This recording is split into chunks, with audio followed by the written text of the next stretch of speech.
Amis sportifs, bonsoir, bienvenue sur Spectrum Télévision. C'est la nuit du sport comme chaque mercredi de 21h sur nos antennes. Au menu de cette édition du 14 août, on va reparler de la disparition de l'ancien président de la Confédération africaine de football, le Camerounais Issa Hayatou, qui sera conduit à sa dernière demeure cette semaine du côté de Garoua. Quel héritage aujourd'hui a-t-il laissé? Comment se porte cet héritage? Dans un court instant, notamment dans la pause Arthur, vous écouterez quelques témoignages ainsi que l'analyse de nos invités en studio. Également, au cours de cette émission, on va s'intéresser au prochain match des Lions indomptables. Il s'agit là des éliminatoires de la Coupe d'Afrique des Nations 2025. Le Cameroun sera opposé début septembre à la Namibie. La fédération a annoncé la tenue du match du côté, ici même à Douala, du côté de Japoma, sauf que plusieurs sources contactées affirment que le match pourrait plutôt se jouer du côté de Yaoundé. Alors, Douala ou Yaoundé, on posera la question dans la pause, dans le débat tout à l'heure, tout comme au lendemain des Jeux Olympiques Paris 2024. On s'intéresse encore au bilan ce soir de la participation de la team Cameroun à ces Jeux Olympiques. On vous proposera justement le regard du secrétaire général de la Fédération camerounaise d'athlétisme, Charles Côté, qui a bien voulu répondre à nos questions depuis Paris. Voilà un peu pour le menu de cette émission. Nos invités à plateau ce soir, Georges Bimbe, il est rédacteur en chef de Radio Sport Info ici à Douala. Georges, bonsoir. Bonsoir Lydie, bonsoir aux téléspectateurs de STV. C'est toujours un plaisir d'être là et merci encore pour l'invitation. Martin Mapak, il est membre de la Fédération camerounaise de volleyball. C'est avec plaisir que nous vous recevons ce soir encore. Martin, bonsoir. Merci Makeda de m'avoir invité. Il faut toujours préciser la vraie parce qu'il y en a une impostrice qui se pavane là dehors. Donc merci de m'avoir invité. C'est toujours un plaisir de faire partie de ton plateau. Plaisir également de recevoir Jérôme Bango, agent de joueur sur ce plateau. Jérôme, bonsoir, bienvenue. Bonsoir Lydie, bonsoir aux co-panélistes. Merci déjà de m'avoir donné cette invitation et bonsoir aux millions de téléspectateurs qui, tous les soirs, tous les mercredis aussi, suivent cette émission. Tout à fait. Et Didier Yimkwa, homme politique, analyste de sport, est avec nous aujourd'hui. Didier, bienvenue. Bonsoir Lydie, bonsoir aux companélistes, bonsoir à tous les téléspectateurs. Ça fait longtemps que je ne suis plus passé ici. Merci de m'avoir invité et je sais pourquoi on va m'inviter. Vous savez, nous allons parler des JO. Ouais. Les JO, en fait, lorsque nous les regardons avec le regard d'environnementaliste, de écologiste, nous voyons derrière ça ce qu'on appelle la nation brandie. La nation brandie, et vous savez, c'est un outil, c'est un instrument que l'écologie et l'environnement utilisent pour promouvoir leur doctrine. Oui. Évidemment, vous voyez donc la connexion entre les JO et puis mon militantisme. Ouais. Merci beaucoup. Dans ce domaine, justement. Merci en tout cas d'être là. Donc, on va démarrer par la pause actu avec cette disparition qui a secoué le milieu du football, le milieu du sport en général. L'ancien président de la Confédération africaine de football, le Camerounais Issa Hayatou, nous a quittés jeudi dernier à Paris, en France, de suite de maladie. On rappelle qu'Issa Hayatou a été président de la CAF de 88 à mars 2017 et qu'en 2015, il a été président par intérim de la Fédération internationale de football association suite à la suspension de Seb Blatter. Né le 9 août 1946 à Garoua, c'est dans le nord du Cameroun. Il a été athlète, dirigeant, secrétaire général de la FECAFOOT, directeur de sport au ministère de la Jeunesse et des Sports, président de la FECAFOOT. Et Issa Hayatou, jusqu'à sa disparition, était le président du conseil d'administration de l'Académie nationale de football ANAFOOT. Il est décédé juste à la veille de son 78e anniversaire. Qu'est-ce qu'on peut retenir d'Issa Hayatou, de son passage notamment à la CAF? On a posé quelques questions à quelques personnes qui ont bien voulu rendre hommage Emmanuel Mabouan-Kessak, Fernand Nenkam. On vous propose de les écouter dans ce reportage. Au lendemain de l'onde de choc provoquée par le décès le 8 août 2024 à Paris d'Issa Hayatou, les hommages se multiplient à travers le monde. Au sein du milieu sportif camerounais, nombreux sont ceux qui gardent de lui l'image d'un grand dirigeant sur le plan national et international. Je l'ai trouvé comme secrétaire général de la Fédération camerounaise de football. C'est vrai que quelques temps après, il est devenu président de la Fédération. Qu'est-ce que je garde de sa mandature de la Fédération? Les 2 bus qu'il avait achetés pour les sélections nationales, les posters, et puis le fait qu'on commençait déjà à aller dans les hôtels pendant les matchs, parce que même les petites sélections comme la grande sélection, on faisait nos stages sous la tribune. Ensuite, je l'ai connu au niveau de la CAF, comme travailleur, et la Coupe du Monde 97, avec 5 nations africaines avant il y avait 2 nations africaines et puis maintenant il y avait 5 nations. Pour Fernand Nenkam, journaliste basé actuellement aux États-Unis, l'ancien président de la Confédération africaine de football a été son mentor dans plusieurs domaines dans les années 80 et 90. Monsieur Issa Hayatou, je l'ai connu au début des années 80. Nous avons cheminé ensemble à la Fédération camerounaise d'athlétisme, à la Fédération camerounaise de football.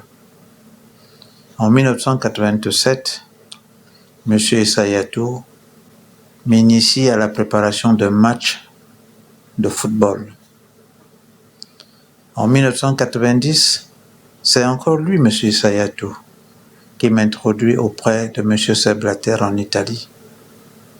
Et de cette relation, 7 ans après, j'ai reçu de la FIFA un pli avec à l'intérieur la liste des agents de joueurs agréés par la FIFA, la carte de visite de Zin Ruffinin, secrétaire général, et le livre bleu des lois du jeu. Je n'ai pas oublié et je n'oublierai jamais. Le Comité international olympique, la CAF et autres fédérations camerounaises de football rendent également hommage à l'ex-président de la FECAFOOT, de la CAF et de la FIFA, Issa Hayatou. Alors, Didier Yemkwa, j'imagine que peut-être comme plusieurs Camerounais, cette disparition d'Issa Hayatou vous a surpris. Cela va de soi, Lydie. Moi, j'ai lu et j'ai écouté plusieurs discours dithyrambiques comme hommage à sa personne. Et dans ces discours, c'est toujours chacun raconte son histoire personnelle, individuelle, avec le président Issa Hayatou. Moi, en tant que militaire écologiste, la question que je me pose, qui est une question essentielle, qui pour moi reste la centralité de la problématique, c'est de savoir qu'est-ce que le Cameroun a gagné de l'entregent d'Issa Hayatou. Évidemment, la réponse coule de source. Nous n'avons rien gagné de l'entregent d'Issa Hayatou. Même pas le centre d'excellence de la CAF. On aurait pu avoir même plus que ça. Même pas le fait d'avoir un patriote à la tête d'une institution. Vous avez même parlé de la diplomatie sportive aussi. Oui, c'est là. Voilà, c'est le couloir que je voulais emprunter. Vous savez, les spécialistes de la géopolitique internationale nous renseignent aujourd'hui qu'en matière de soft power, il n'y a pas mieux que le sport. Lorsqu'on regarde le parcours du président Issa Hayatou, lorsqu'on regarde ce qu'il a fait, ce qu'il était dans le monde, le Cameroun aurait pu tirer plus que ce que vous venez de citer. Comme quoi, par exemple? Écoutez, au niveau de la structuration et l'organisation du sport, le Cameroun aujourd'hui, avec l'entregent d'Issa Hayatou, aurait pu être au même niveau aujourd'hui que le Maghreb. Pourquoi ne pas tutoyer les grands pays, les grandes puissances comme la France, l'Espagne? Vous savez, on ne gère pas... dans le jeu, ou bien je ne sais pas, dans n'importe quoi, on ne se développe pas avec Alléluia, Jésus, Marie, ceci, cela. C'est le travail. C'est le travail. J'ai l'impression qu'aujourd'hui, nous, on croit beaucoup plus à la génération spontanée. C'est impossible aujourd'hui. C'est le travail, c'est l'organisation, c'est la structuration, c'est la vision.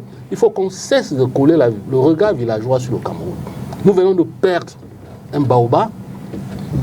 Lorsque vous regardez tout autour, on va parler des J, vous allez voir que dans toutes les grandes délégations, même sur le rang des médailles, dans toutes ces délégations, vous allez voir les anciens icônes, vous allez voir tous ceux qui ont fait de ces pays des grands pays. Mais chez nous, on a l'impression que nous avons une société iconocide qui tue les icônes pour exister. Donc, je suis désolé, le Cameroun n'a rien tiré de bien du président Issa Hayatou. Et en plus, lui aussi, malheureusement, il n'a pas laissé un ouvrage qui aurait pu servir de boussole pour la jeune génération. Est-ce que c'est la même lecture, Georges Bimbe? Je peux poser la question de cette façon, évidemment que je vais répondre non, parce que j'ai d'autres exemples qui font quand même mention de ce qu'il serait quand même un peu très bizarre de dire comme ça d'emblée qu'il n'a rien laissé. Je rappelle quand même que la venue de... Non, pas qu'il n'a rien laissé. Vous savez, que le Cameroun n'a rien tiré. J'ai dit, le Cameroun n'a rien tiré de lui. Que le Cameroun n'a rien si c'est gros pour vous, pour moi c'est petit. Oui, c'est d'ailleurs. Mais je ne dis pas qu'il n'a rien laissé. D'accord. Il y a une dichotomie. Okay. Attention. Maintenant, je dis qu'en termes d'ouvrage, j'aurais aimé que M. Issa Hayatou laissa peut-être un testament sous forme d'écriture. Il n'a pas fait, je ne le condamne pas, d'autres icônes sont passées qui n'ont pas laissé aussi d'ouvrage. Et cela me permet de relancer ceux qui sont là aujourd'hui, ces icônes qui sont là aujourd'hui. On va permettre à Georges de poursuivre sa réflexion. Oui, non, je pense quand même que pour les Lions indomptables, il faut peut-être aller regarder, mais l'arrivée d'un certain Claude Leroy au Cameroun, il n'est pas totalement étranger à cela. Et les victoires des Lions, parce que c'est Issa Hayatou, président de la CAF, c'est à cette époque que les Lions font quart de finaliste de la Coupe du Monde en 90. Lui, il est déjà président de la Confédération africaine de football. Et il sortait fraîchement de la Fédération camerounaise de football. On va aller plus loin. Il y a quand même des victoires. Personne ne va oublier 2002. Quelque part, on ne va pas aller dans ce qui n'est pas forcément visible en réalité, mais voilà, il était président de la CAF. Et puis autre chose, et je pense que c'est peut-être l'un de ses plus gros regrets en tant que président de la CAF, c'est que c'est lui qui donne l'organisation de la CAN 2019 qui finalement devient la CAN 2022 au Cameroun. Et tout le monde imagine à ce moment-là que pour lui, c'est vivre une CAN chez lui qu'il a accordé à son pays. Enfin, quand on dit accordé en guillemets, il y a eu forcément une proposition du Cameroun, mais ça vient de lui. Mais moi, je ne veux pas voir l'affaire purement, d'un point de vue purement camerounais, parce que je pense qu'il a quitté le Cameroun très longtemps déjà. Issa Hayatou, c'est d'abord l'Afrique. C'est vrai que nous sommes au Cameroun et on parle de lui en tant que Camerounais, on évoque sa mémoire, mais c'est d'abord l'Afrique. Et moi, je trouve qu'en tant qu'Africain, ce qu'il a fait de fort pour moi, et on voit aujourd'hui que son absence est préjudiciable, c'est cette faculté qu'il a eue à, malgré toutes les pressions, à montrer, à taper du poing sur la table pour démontrer que, au même titre que l'Euro, au même titre que la Coupe du Monde, au même titre que la Coupe América, la Coupe d'Afrique des Nations a le droit d'avoir une date bien précise. C'est-à-dire on sait quand ça commence, on sait quand ça s'achève. La fameuse date janvier-février, qui a toujours été son combat. Et c'est après lui que tout le monde s'est rendu compte du fait que mais c'était pas si facile que ça. Ahmad a vacillé. Actuellement, Motsepe ne sait plus où mettre il sait plus où mettre son nez parce que Infantino fait de lui une bouillie. Tu vois, il veut sa Coupe du Monde des clubs. Allez, déclasse-moi ce truc-là, tu vois. Et ça, c'était sa force. Il avait réussi à regarder, à s'asseoir sur une table et à regarder droit dans les yeux le président de la FIFA qui à l'époque était Sepp Blatter. Et il croyait même que, compte tenu de ce qu'il avait réussi à faire en Afrique, parce que les droits de TV d'une compétition comme la Coupe d'Afrique des Nations, aujourd'hui, elle est ce qu'elle est aussi par rapport à Issa Hayatou. C'est son travail à lui. C'est pas le travail ni d'Ahmad, ni de Motsepe. C'est son travail à lui. Ils sont venus récupérer l'aboutissement d'un travail que quelqu'un a minutieusement mis sur pied. Donc, il avait pratiquement réussi déjà à regarder droit dans les yeux le président de la FIFA. Malheureusement, j'ai jamais compris pourquoi il n'a pas gagné cette fameuse élection durant Sepp Blatter. Mais je suis convaincu que, comme d'habitude chez nous en Afrique, il a été trahi. Lui-même, il a dit. Les gens lui ont dit en Afrique, Parce qu'on sait que pour les élections de président de la FIFA, les fédérations africaines, il vaut mieux que tu les aies dans ta poche. Si tu les as dans ta poche, tu as plus de chances de gagner les élections. Et lui, partant de la Confédération africaine de football, il a tellement été motivé à aller se présenter face à Sepp Blatter qu'il était sûr qu'il va gagner. Malheureusement, ça ne s'est pas passé ainsi. Donc je pense que c'est quelqu'un qui a beaucoup œuvré pour le football africain d'abord. Oui. Africain d'abord. Et puis évidemment, il n'a jamais oublié d'où il vient. Moi, je connais, même d'un point de vue médiatique, c'est un confrère des Zénons aujourd'hui qui sont passés par la CAF. Qui ont eu des postes de responsabilité à la CAF sous l'ère Issa Hayatou. Donc, et qui sont partis des quotidiens comme Le Jour, comme Mutation, pour devenir des personnes qui parlent quand même au sein de cette institution au niveau du Caire. Donc, tout n'est pas parfait. Évidemment que chez un être humain, s'il faut retenir des choses d'un être humain, on ne verra pas que le positif. Mais je pense qu'il a fait ce qu'il a pu à son niveau. Il faut aujourd'hui, au moment où il s'en va, je comprends que le monde a plus envie de saluer sa mémoire compte tenu de ce qu'il a fait et ce qu'il a apporté. Martin Mapak, un mot?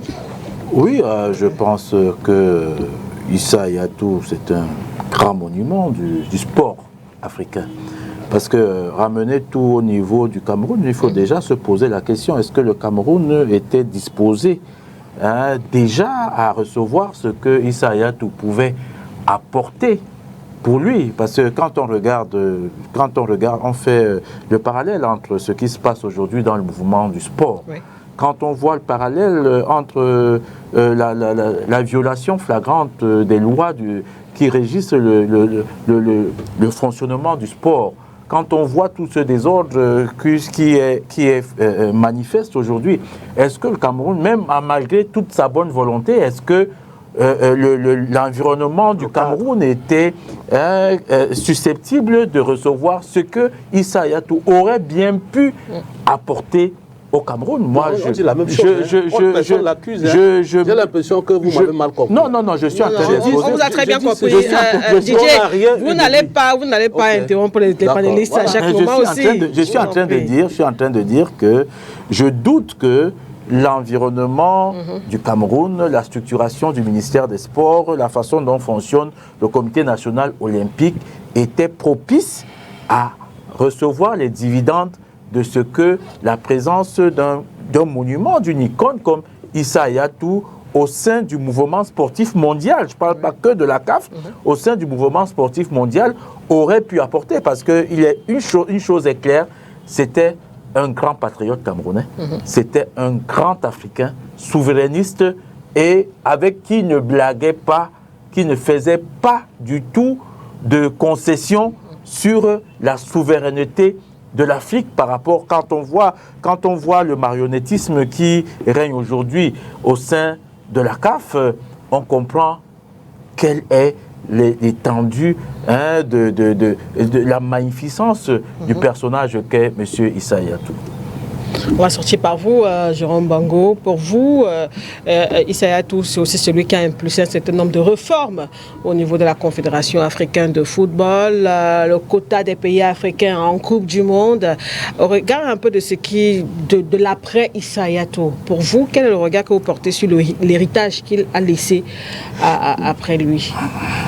Il faut dire déjà que c'est un monsieur qui a bâti, c'est un monsieur qui a œuvré pour l'Afrique en général.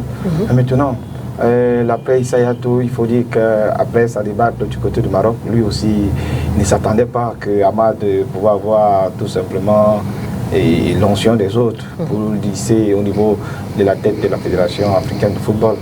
Mais qu'est-ce que l'Afrique a bénéficié d'Issa Hayatou? Qu'est-ce qu'après Issa Hayatou, les autres ont pu bien faire? Il faut dire que ça ne pourra pas être facile. Parce que Issa Hayatou était un homme téméraire, tenace déjà. Et il avait déjà pu repousser à maintes fois, déjà, comme Georges l'a si bien dit, la stabilité au niveau de l'organisation des compétitions africaines, de la Coupe d'Afrique. Et ben voilà, on sait que Ahmad est venu, il était tenu facilement par Infantino. Moutsepe là, il ne résiste pas. Infantino, on sait aussi que les dirigeants européens ne donne pas facilement. C'est-à-dire qu'actuellement, il décide de qui peut être à la tête de la Confédération africaine de football pour pouvoir facilement les tenir. Donc, mais on sait qu'à l'époque là, on se souvient tout simplement de l'affaire Cartagate, où il avait été carrément blanchi, parce que tous les autres présidents des confédérations avaient été incriminés, je voudrais dire, sur l'organisation, sur l'octroi de l'organisation de la Coupe du Monde du côté du Qatar, et ça avait fait éclabousser l'essence du football mondial. Donc, voilà, qu'est-ce qu'il faut dire d'autre? C'était monsieur, il a tout fait. Bon, sauf que quelqu'un venait de le dire, est-ce que le Cameroun était à même de recevoir ces projets? Ça, c'est la question qu'il fallait se poser. Mais il faut dire, au niveau d'Afrique déjà, il faut tirer un très grand coup du chapeau. Rester à la CAF pendant une trentaine d'années, avec des Égyptiens, avec des Marocains, avec des Algériens, avec tous ces Maghrébins qui sont à l'affût et qui veulent avoir l'occasion de diriger et la CAF, parce qu'on sait qu'ils se disent que le meilleur football en Afrique, c'est chez eux. Donc, rester dans cette organisation plus de 30 ans, donc il faudra le tirer le coup du chapeau. Ça veut dire qu'il avait maîtrisé beaucoup d'hommes et qu'il avait la capacité de tout simplement faire avancer l'Afrique, parce qu'on part de 2 places à 5 places. Et voilà, après lui, ces pays ou alors la compétition que le Maroc a bien joué du côté du Qatar a donné 9 places et demie à l'Afrique. Donc voilà un tout petit peu, mais il faut dire dans l'ensemble, c'était monsieur humble rassembleur. Et voilà, il a toujours été présent pour faire taire certaines polémiques dans certains pays. Mais aujourd'hui, ça peut être, je crois que c'est une très grande figure que le Cameroun peut être. La seule chose peut-être qu'on pouvait, je sais pas, lui, oui, c'était peut-être son côté un peu rigide, parce que c'est vrai que je me souviendrai toujours de sa décision de, par exemple, ne pas repousser les matchs du Togo après Cabinda, je crois, à la 32e à la frontière entre le Congo et ils perdent des vies, ils demandent à ce que le match puisse être... Et non seulement il a refusé, ils ont décidé de partir, il leur a flanqué une amende, ils ont été suspendus. Je me souviendrai également du fameux ballon d'or pour Didier Drogba, où Drogba ne peut pas arriver parce qu'il a un match avec Chelsea. Il décide que d'accord, comme tu ne viens pas, on va donner à Kanouté qui était le deuxième et qui était présent à la cérémonie. Clairement, donc, il y a aussi ça dans ce qui était... c'est des principes. Voilà, c'était vraiment quelqu'un de très rigide, très cadré, et je peux comprendre pourquoi il a justement autant mis long à la Confédération africaine de football. Parce qu'à cette époque-là, il fallait vraiment quelqu'un qui a les pieds vraiment sur terre pour pouvoir tenir. C'est un certain Tessema. C'est un grand homme. Effectivement. C'est des principes. C'était très difficile. Il y a un protocole pour que les équipes se déplacent d'un pays à un autre. Donc le Togo, sur le cas, il était fautif, il faut le dire. Et puis, moi, peut-être, je comprends Didier, parce que c'est peut-être quelque chose, et c'est bien qu'il parle de ça, parce que ça peut interpeller les autres. Ailleurs, par exemple, quand vous avez autant mis long quelque part, et surtout dans un poste de responsabilité pareil, souvent on attend de vous que vous produisiez même des écrits. Parce que la postérité, personne ne sait. On peut, d'ici 10 ans ou 15 ans, avoir un jeune Camerounais qui est ambitieux d'aller à la CAF.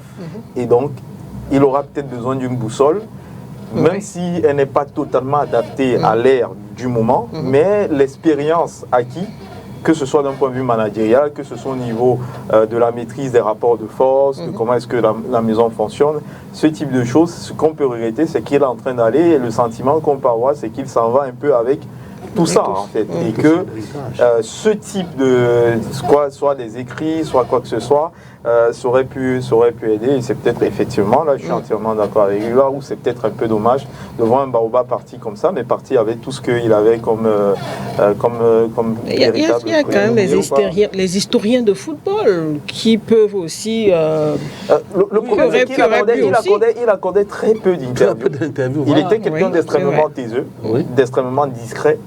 Et c'est peut-être là où c'est compliqué, parce que c'était pas forcément quelqu'un qui aimait les caméras, les médias et tout. Non, il était particulier en fait. J'ai envie de dire, un peu comme nos amis du Grand Nord, effectivement, d'Orient, où parfois ils aiment bien être beaucoup plus dans l'action, mais très peu dans, dans la communication.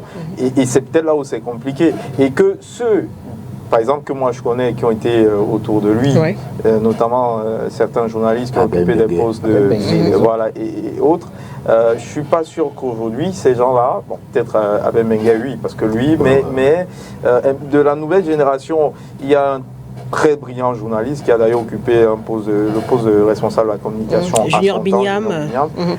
C'est pas non plus aisé que des personnes comme ça, parce que effectivement, ce sont des gens comme ça qui l'ont côtoyé au quotidien, qui peuvent peut-être essayer de nous expliquer 2 ou 3 choses. Mais je suis d'accord avec Didier, à ce poste de responsabilité-là, il faut que tu puisses laisser quelque chose à la Abel Mengue est plus que junior, hein, parce que je sais que Abel Mengue, il était quelqu'un de la cuisine de Issa Hayatou, plus que Junior. Junior était plus un collaborateur, mais Abel Mengue et Issa Hayatou, c'était quelque chose de plus fort, parce que je les connais dans un cadre beaucoup plus particulier. Ok, c'était notre façon de saluer la mémoire d'un grand dirigeant de sport, Issa Hayatou, qui nous a quittés, on le rappelle, hein, c'était la semaine dernière du côté de Paris, en France. L'autre point au menu de la pause actu ce soir concerne les salaires des footballeurs du championnat camerounais. Le championnat professionnel, MTN Elite One et tout, les salaires des joueurs sont catastrophique. C'est le constat que fait en tout cas le syndicat national des footballeurs du Cameroun, SINAFOC. Au cours d'une conférence de presse le 7 août à Yaoundé, en marge de la 5e édition du baromètre SINAFOC, le secrétaire général de ce syndicat a annoncé des mesures assez drastiques dans les prochains jours afin de mieux défendre les footballeurs. Olivier Bouzik. La situation est préoccupante. Selon le syndicat national des footballeurs camerounais, le taux moyen des paiements des salaires est médiocre en élite 2, 15%, mauvais en élite 1, 32% et passable en Guinée Super League, 67%. Ces statistiques tirées de la 5e édition du baromètre SINAFOC sont causées par le non-respect des engagements contractuels par les présidents de clubs. Il n'est pas normal que les joueurs soient embrigadés dans des contrats alors que toujours pendant l'exécution de ces contrats, ils ne sont pas payés et ils sont obligés de jouer les championnats de vacances pour joindre les 2 bouts. Pour ceux qui ont la chance, avec tous les risques de blessures que nous connaissons. Le syndicat déplore aussi l'absence de sanctions contre les dirigeants de clubs véreux. Sauf que pour certains acteurs du football, le climat délétère SINAFOC FECAFOOT est une cause majeure. Pour nous, nous ne savons pas s'il y a un problème avec la fédération. En tout cas, nous au syndicat, nous savons que la fédération est l'instance fêtière qui organise le foot.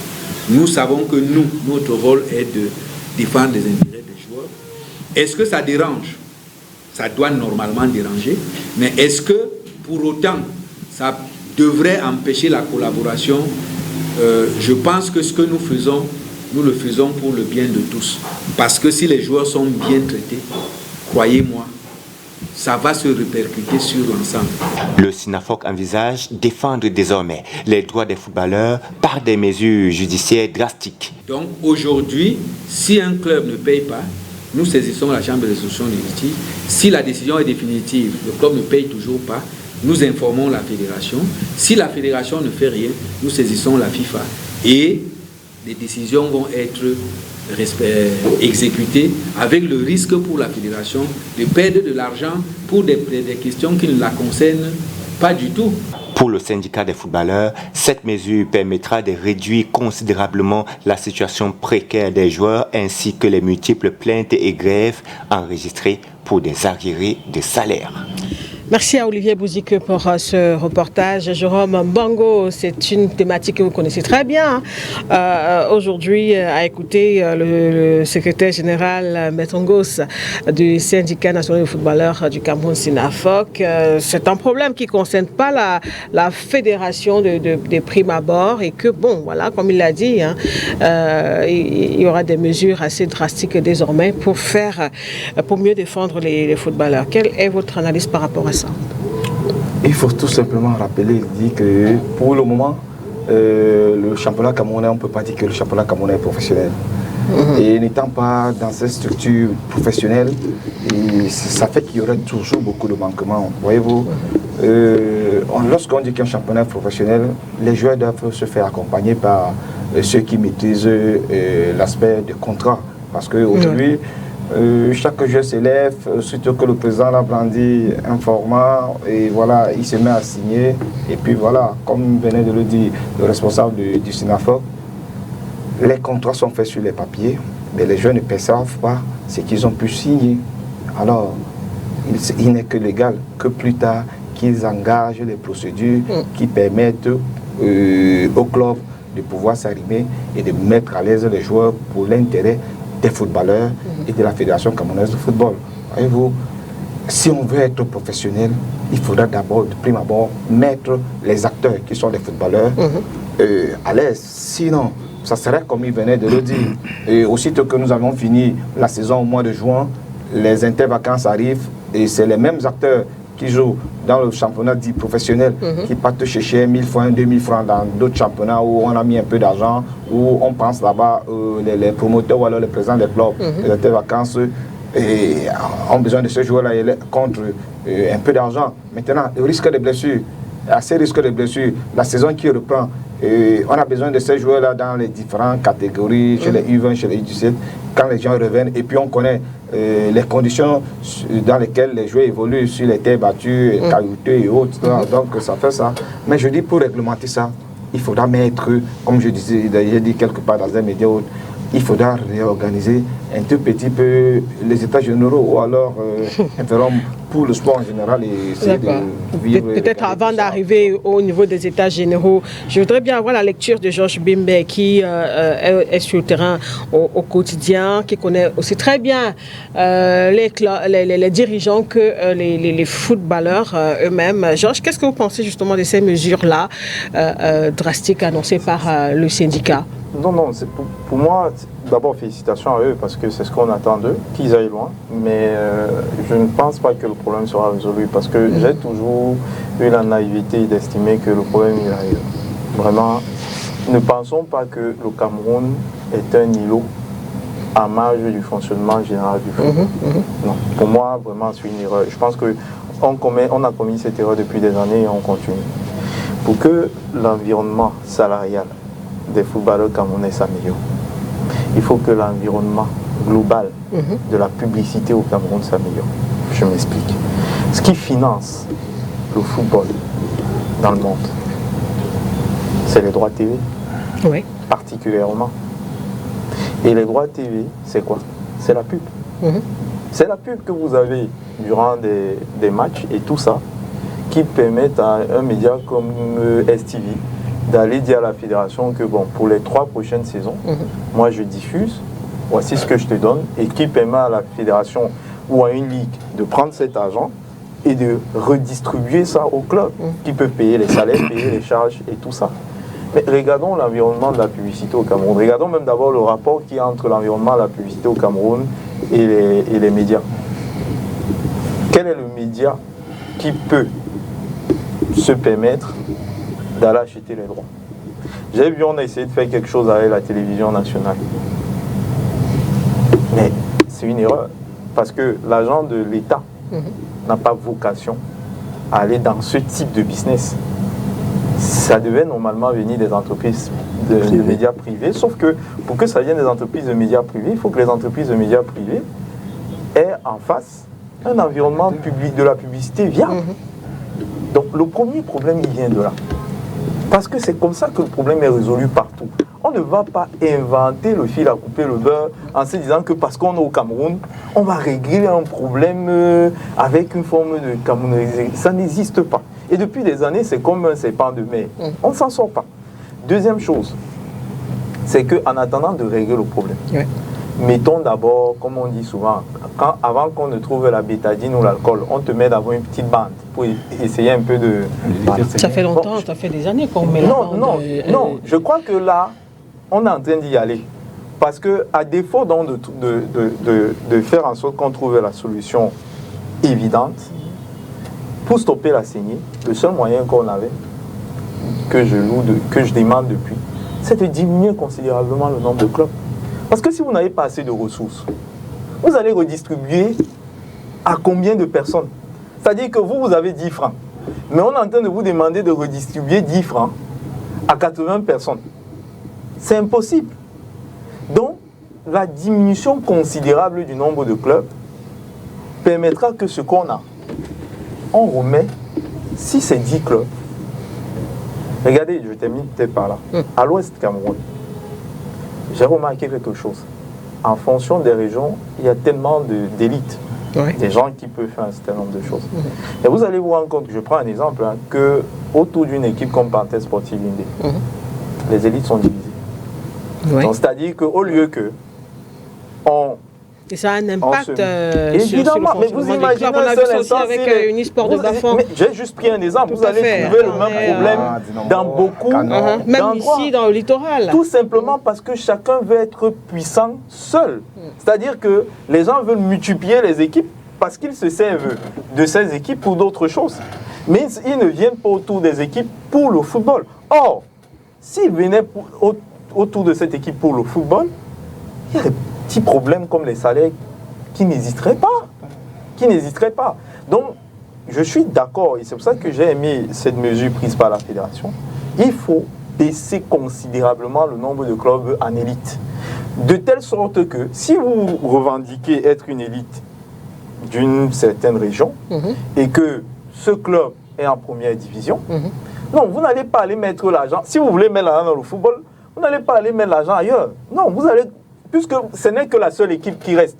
Donc même la population, le roi, le chef, tout le monde va vous dire, c'est ici qu'il faut venir mettre ce que tu peux mettre pour essayer de porter les équipes.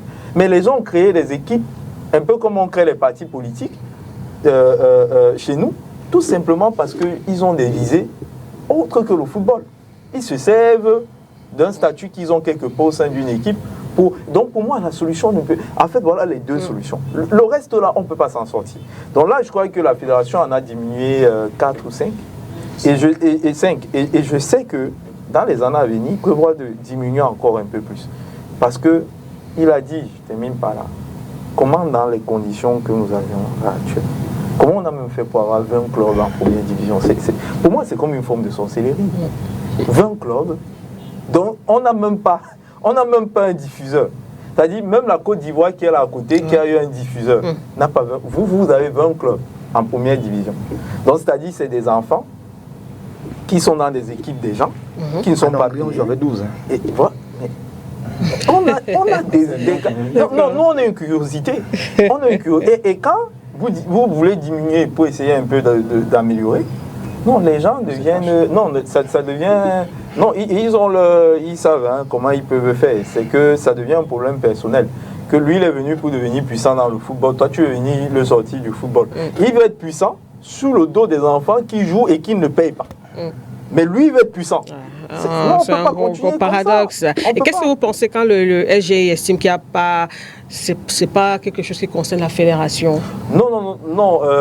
Bon... Je ne sais pas pourquoi il a... parce qu'aujourd'hui, quand même, la fédération, peu importe la manière dont tu vas prendre ça, occupe un rôle central sur ces questions-là.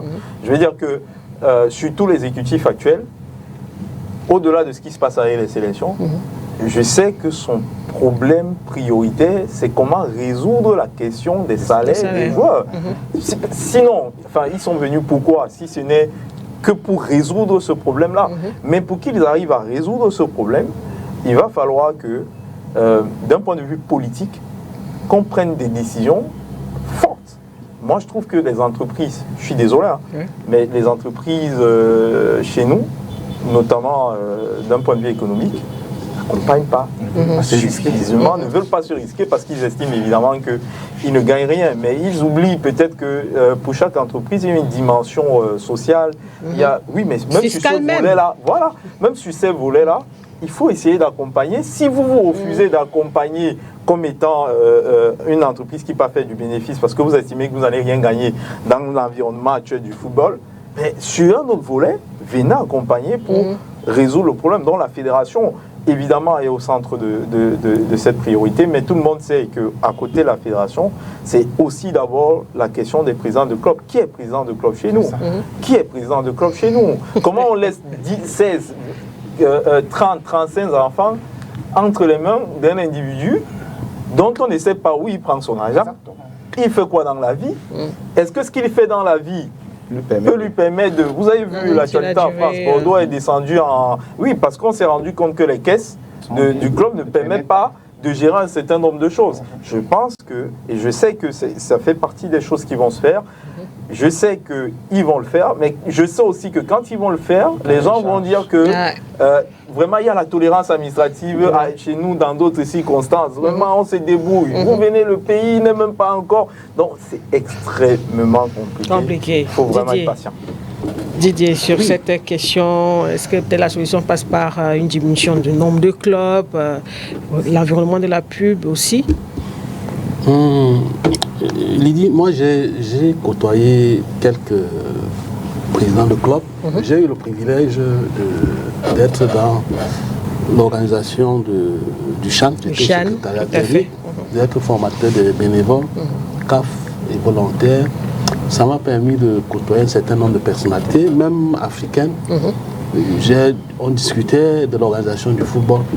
Moi, je pense que je ne dirais pas de but en blanc que nous ne sommes pas dans le professionnalisme. Nous sommes dans une table de balbutiement. Mais je ne reviendrai pas sur ce que mes excellents prédécesseurs ont dit. Mais je pense que si on veut vraiment rentrer de plein pied dans la professionnalisation, l'impulsion doit venir du haut. C'est-à-dire qu'il ne faut pas sortir le football de l'ensemble, c'est-à-dire du Cameroun tout entier, vous comprenez. Donc l'impulsion doit venir d'en haut, parce que ce soit sur le plan de la structuration, que sur les clubs, que ce soit sur le plan de l'organisation, ça fait un peu désordre. Il faut qu'on sorte du football distraction vers le foot business. Si aujourd'hui, une entreprise ne peut pas se lever un matin et mettre 5 francs dans le football, l'entreprise n'est pas là pour faire de la philanthropie. L'entreprise est là pour faire du bénéfice. Et même si elle doit coller son image à celle d'un club, il faut qu'il y ait un retour. Oui, la RCE, je suis tout à fait d'accord, responsabilité sociale en entreprise, mais connaissant bien ce que c'est, toutes les entreprises qui se rentrent dans la RCE ne font pas de la philanthropie. Makeda. Ça, une entreprise qui met son argent, même dans la protection de l'environnement, dans le social, en retour, voudrait que les populations impactées soient ses clientes. Oui. Donc, il n'y a pas... Il y a toujours un objectif. Bien sûr, il y a toujours un objectif. Et ensuite, quand moi j'écoute le président du GICAM qui se plaint tous les jours de la pression fiscale, vous ne pouvez pas demander à une entreprise qui est sous pression fiscale d'aller d'abord, elle ne parvient pas à payer ses fournisseurs, elle ne parvient pas à satisfaire les dividendes des partenaires, elle ne parvient pas à payer le salaire, et souvent même, c'est pas facile, et vous lui demandez en même temps de financer un club dans une organisation, dans une fédération, ou bien je ne sais pas quoi, qui est très mal organisée. Moi, j'ai discuté avec les présidents, aucun n'est prêt, aucun d'entreprise.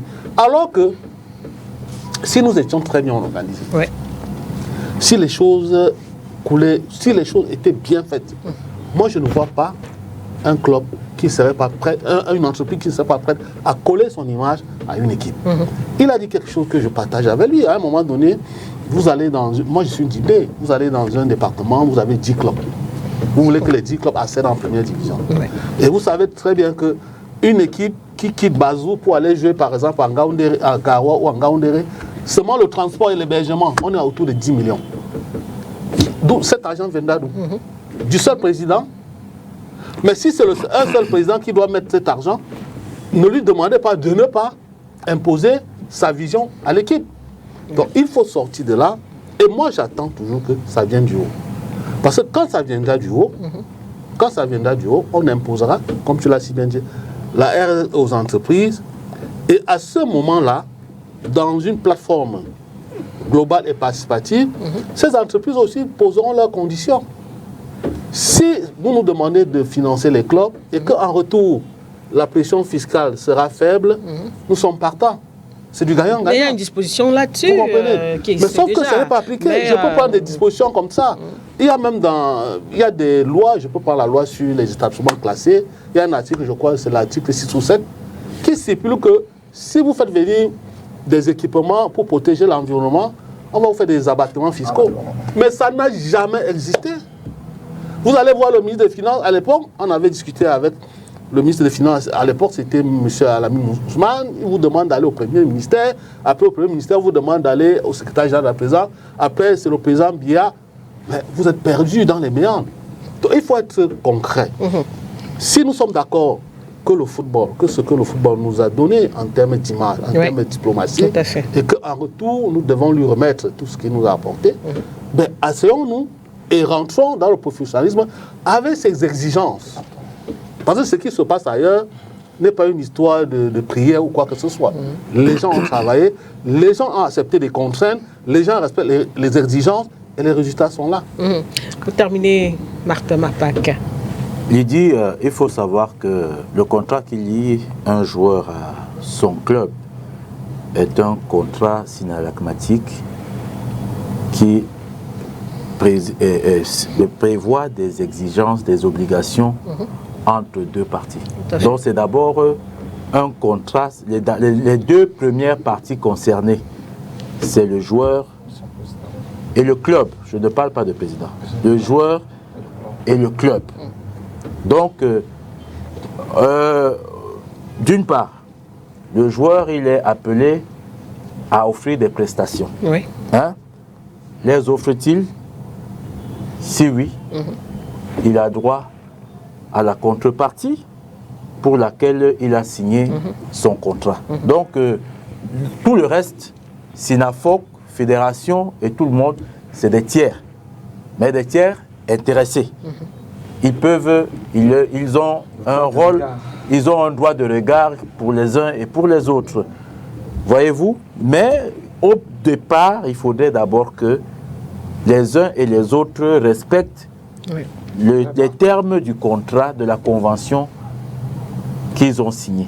C'est-à-dire que quand tu as signé comme joueur, il va falloir que tu respectes tes obligations de joueur. Et le club qui t'a signé doit respecter ses obligations de club. Maintenant,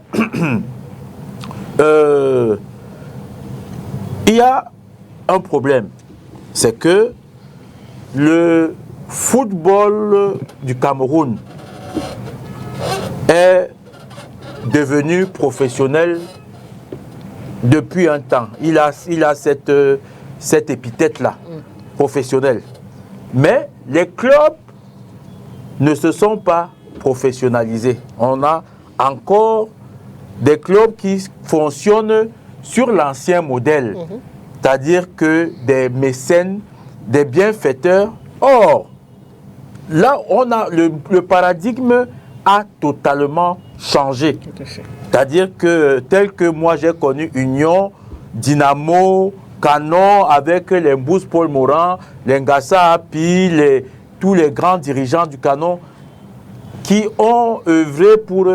Ils utilisaient d'autres comment dirais-je, d'autres canons pour maintenir les joueurs. C'est-à-dire que quand tu jouais par exemple dans telle équipe, les joueurs étaient employés dans des sociétés parapubliques, etc., etc.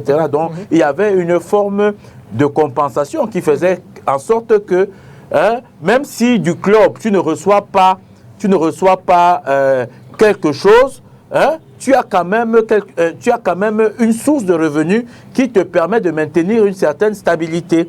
C'est-à-dire qu'on connaît plein de joueurs du championnat qui travaillent dans des sociétés parapubliques du Cameroun, qui n'ont pas d'obligation, de présence et tout, et on respecte leur programme. Donc c'était ça l'ancien paradigme. Maintenant, il y a un nouveau paradigme qui n'est plus l'ancien. Oui. Il y a un nouveau paradigme qui n'est plus l'ancien. Et le problème qui se pose, c'est que les clubs ne se sont pas adaptés à ce paradigme. On attend des clubs aujourd'hui qui se transforment en société anonyme à objet sportif. Mais le problème qui se pose aujourd'hui, c'est que des gens veulent faire des clubs, certains individus veulent faire des clubs leurs choses personnelles, alors qu'ils n'en ont pas, ils n'ont pas les moyens qui vont avec, qui leur permettent de respecter les exigences qui vont avec. Et il faudrait que les gens sachent ce qu'ils veulent à la fin. Il faut que les gens sachent ce qu'ils veulent à la fin. Donc, la première responsabilité dans cette chose-là, c'est les clubs. C'est-à-dire que ne pars pas louer un appartement en plein centre de Bonanjo si tes moyens ne te permettent pas d'y habiter. Si tu as un revenu qui te permet d'habiter à Bomono là-bas, tu t'en vas là-bas. Mais ne dis pas que tu veux évoluer en Elite One, tu veux gérer un club d'Elite One, alors que tu n'as pas les moyens qui vont avec les exigences de l'Elite One. Donc, il faudrait... Sauf si tu me permets juste... Je permets. Sauf que, en fait, le problème ici, c'est que moi, évidemment, parce qu'on travaille avec des présidents de clubs, le souci, c'est dans la mentalité des présidents de clubs. Il faut bien percevoir. Ces gens-là ne se voient pas comme de véritables présidents de clubs. Ils se voient comme, tu as utilisé l'expression tout à l'heure, des mécènes, mais plus que ça. C'est-à-dire, ils ont le sentiment qu'il y a des jeunes qui peuvent être des bandits au quartier, qui peuvent être des agresseurs au quartier, parce que aujourd'hui ils n'ont rien à faire. Ils n'ont rien à faire, le contexte du pays et tout ça, les difficultés et tout ça, et ils estiment que le fait d'absorber ces gens-là dans une espèce d'endroit qui s'appellerait un club, c'est déjà un grand service qu'ils rendent à la nation. Et c'est d'ailleurs pourquoi ils sont très très regardants sur des questions de subventions qui viennent de l'État. Parce qu'ils ont l'impression que pour service rendu à la nation, voici ce que l'État leur donne. Donc il faut bien qu'on se comprenne. C'est-à-dire que dans leur logique, ils ne se posent pas comme étant des présidents de club.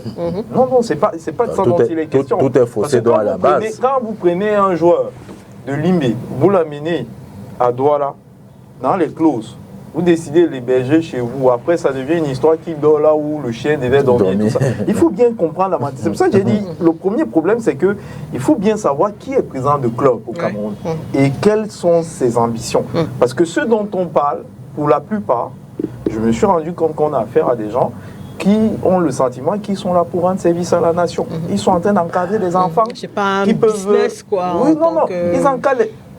Non, sauf que c'est un discours, hypocrite. Parce qu'au fond, c'est ce qu'ils veulent bien faire croire. Mais au fond, ils savent ce qu'ils gagnent derrière. Parce que les gens se sont toujours demandé, mais quand vous faites un budget prévisionnel sur l'année, vous dites toujours que non, vraiment, quand on fait le parallèle entre ce qu'on investit, séances d'entraînement, déplacements, nutrition, est-ce qu'on gagne? Vraiment, cette histoire-ci, s'il faut voir ça en termes de business, ça ne vaut pas la peine. C'est que nous, on a même bien laissé le football depuis. Sauf qu'ils sont là. Ils sont là.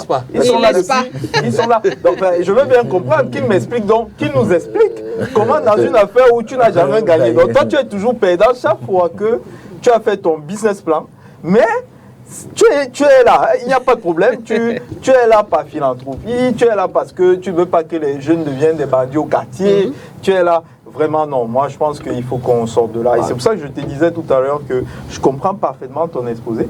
Mais le problème, c'est de comprendre la psychologie et la mentalité de la plupart des présidents. Moi, je pense que la responsabilité de la fédération, dans ce cas-là, c'est d'élever le niveau des exigences pour que ne viennent pas dire qu'il veut jouer en Elite One ou en Ligue professionnelle, qui veut. Donc moi je pense que c'est à ce niveau-là que la responsabilité de la fédération se trouve. Tu vois les coups quand même qu'ils prennent sur ce principe-là. Parce qu'on te dira toujours que tu es dans un pays où, attention au niveau de la gouvernance, on est beaucoup dans du politiquement correct, on est beaucoup dans vraiment, il faut laisser les gens se débrouiller. C'est-à-dire, quand tu te poses un peu, je ne dis pas que la fédération c'est une entreprise parapublique, mais quand tu te poses un peu, comme la fédération est là, tu ne peux pas avoir un discours qui s'oppose frontalement, ou une approche qui s'oppose frontalement à la manière dont le pays est gouverné. Sinon, tu te retrouves, même quand tu prends des décisions qui sont pourtant des décisions qui doivent normalement améliorer le football, tu peux te retrouver dans la situation actuelle. C'est-à-dire, on peut t'accuser d'avoir qu'il y ait un écart beaucoup trop important entre ton approche politique dans la gestion face aux problèmes auxquels tu fais face et l'approche générale de la gestion du pays. Et tu vas te retrouver dans une affaire où tu as l'impression que dès que tu tousses, voilà, on te soupçonne de tout. Dès que tu tousses de ça, tu deviens... Je crois que là, dans quelques clubs, juste quelques présidents de clubs comprennent l'action du professionnalisme. Parce que je crois que la plupart des présidents de clubs ne savent pas ce que c'est que le footballeur professionnel. C'est un métier. Lorsque le footballeur exerce l'action de jouer, c'est un métier, c'est sa profession. C'est d'abord un état d'esprit. Voilà, donc, mais vous n'allez voir que quelques gens. Lorsque vous allez voir les présidents des clubs, lorsqu'on fait l'AG, on a un budget de 60 millions de francs, ça ne va rien donner. C'est pour ça que lorsqu'on calque un peu le système du côté de l'international, si vous ne remplissez pas votre cahier de charge, on vous relègue en division inférieure et on laisse les autres jouer. C'est que normal. Mais si de temps en temps il faut assouplir parce que c'est tel, parce que c'est l'autre et qu'on a le sentiment qu'en étant très rigide, on est en train de faire mal à X, Y, on va toujours aller à tâtons et si l'enfant ne va pas vraiment être celui à même de pouvoir régler ce problème parce que la fédération camerounaise même est aussi un tout petit peu en deçà de ses possibilités. Tous les clubs attendent des subventions. Les subventions n'arrivent pas au moment où les clubs attendent. Les présidents des clubs disent qu'ils n'ont pas assez d'argent pour financer. Et en même temps, la fédération a le droit de regard. Est-ce que les joueurs ont eu les salaires? Pour l'interrogation, c'est beaucoup de cas convenus. C'est pour ça que je disais toujours que toute l'impulsion doit venir du haut. Parce que Mbimbe a dit quelque chose de très... avec des mots un peu enrobés. Mais sauf que il y a des clubs où si tu veux les frapper ici, on te pose le problème de paix sociale. Vous comprenez? Il y a même, on rentre tout là-dedans, c'est-à-dire l'équilibre régional, il faut que tel club de telle région dans le championnat, et ça devient très très difficile. Voilà. Donc, on peut avoir toutes les bonnes volontés du monde, mais tant que le haut là n'est pas en phase avec vous, vous aurez toujours des obstacles qu'il faut traverser. On verra bien ce que ça va donner au fur et à mesure qu'on va évidemment suivre cette actualité.